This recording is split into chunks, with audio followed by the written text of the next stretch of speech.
घुंघराले बाल। राइना बचपन से ही खूब सुंदर थी। उसके लंबे लंबे घुंघराले बाल से हमेशा उसका चेहरा ढका रहता। अरे भूत बनकर घूमती रहती है, चल तेरे बाल कटवा दूं। अच्छा, क्यों भला? स्कूल में तो सारा वक्त बांधकर घूमना पड़ता था।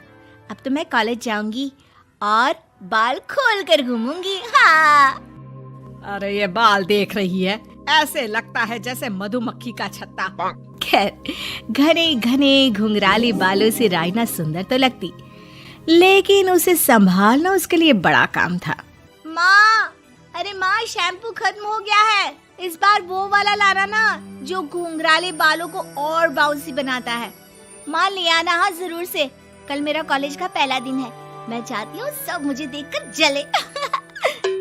अगले दिन राइना कॉलेज पहुँचती है, जहाँ एक लड़का उसे छेड़ते हुए कहता है, अरे लगता है चाउमीन में सोया सॉस कुछ ज्यादा ही गिर गया। अरे मुझे तो चेहरा दिख ही नहीं रहा। लड़कियां भी राइना का मजाक उड़ाती है। अरे यार, ये कंगना की कॉपी करके कौन आया है? लोकल कंगना और कौन?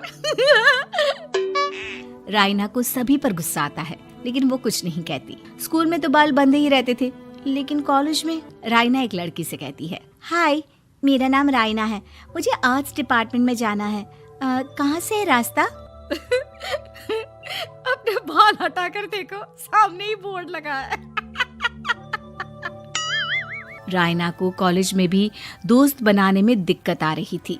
वो रोते रोते घर आ जाती है। माँ, मैं क्या करूं? आज तो सारे दिन लोगों ने न जाने क्या क्या बोलकर मेरा मजाक ही बना कर रख दिया।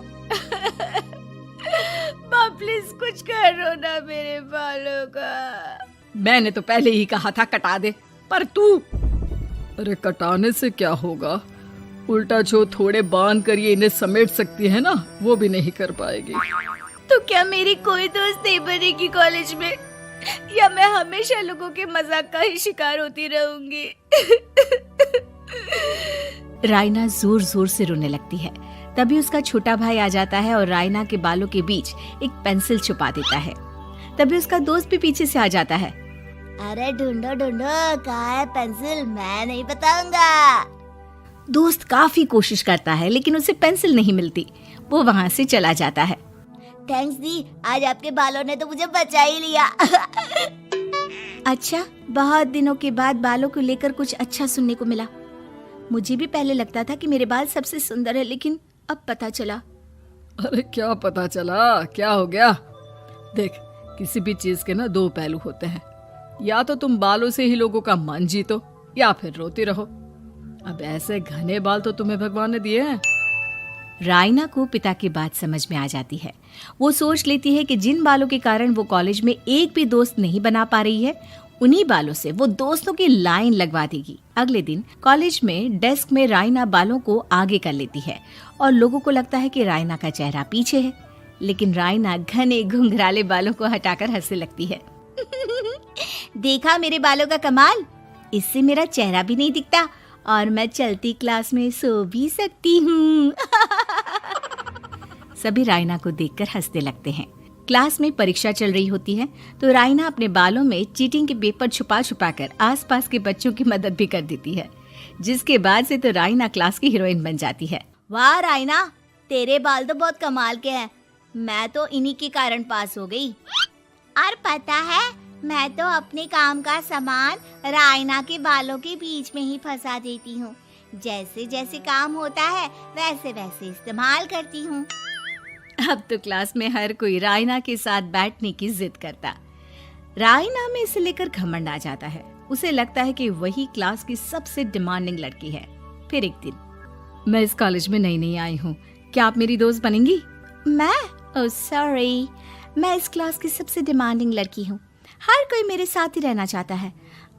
एक काम करो ना, वो पीछे की सीट दिख रही है, जाओ जाकर वहीं बैठ जाओ।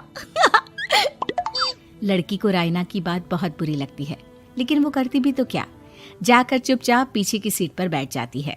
तो आज का लेसन सबने याद किया है ना बराबर से? जितनी भी चीटिंग करने वाली लड़कियां थी, वो राइना के पीछे जाकर बैठ जाती है और जोर से चिल्लाती है, जी मैम, सब कुछ याद है, कहीं से भी पूछ लो, हम तो मास्टर हैं मास्टर। क्यों? ये बोलकर वो रायना के कंधे पर हाथ रख देती हैं। रायना भी खुश होती है कि कॉलेज की सबसे स्मार्ट लड़कियों का ग्रुप उसका दोस्त है। पीछे बैठी वो लड़की देखती है कि कैसे मैडम के सवाल लड़कियां रायना के सर को देखकर दे रही है। शाबाश, मुझे खुशी है कि तुम लोग इतनी अच्छी पढ़ाई करने लगी हो। मैं प्रिंसिपल से कहकर तुम लोगों की स्कॉलरशिप की बात करूंगी, जिससे तुम लोगों के माता पिता का पैसा जो फीस में लग रहा है वो बच जाए। सभी लड़कियां खुश हो जाती हैं। टीचर के जाने के बाद एक लड़की कहती है, गर्ल्स, अब हम लोग ना सिर्फ सबसे स्मार्ट बल्कि सबसे इंटेलिजेंट भी हो गए हैं। इसी बात पर आने वाले संडे को मेरे घर पर पार्टी, सबको आना है, ओके? सभी लड़कियां पार्टी के लिए एक्साइटेड हो जाती हैं। रायना भी। माँ, मेरे कॉलेज की सबसे स्मार्ट लड़की ने पार्टी रखी है संडे को। मैं भी वहाँ सबसे अच्छी दिखना चाहती हूँ, लेकिन ये बाल। घुंघराले बालों का तो कर भी क्या सकती है। तभी उन लोगों की नजर पार्लर के एक इश्तिहार पर पड़ती है जो 3000 रुपए में बाल स्ट्रेट कर रहा था। माँ, मुझे पैसे देना, मैं बाल सीधे करवा कर आती हूँ। संडे को पार्टी में सबसे अच्छी लगूंगी। बस फिर क्या था, अपने घुंघराले बालों को रायना पार्लर जाकर स्ट्रेट यानी कि सीधा करवा लेती है। और फिर पार्टी वाले दिन, हाय गर्ल्स, कैसी लग रही हूँ मैं?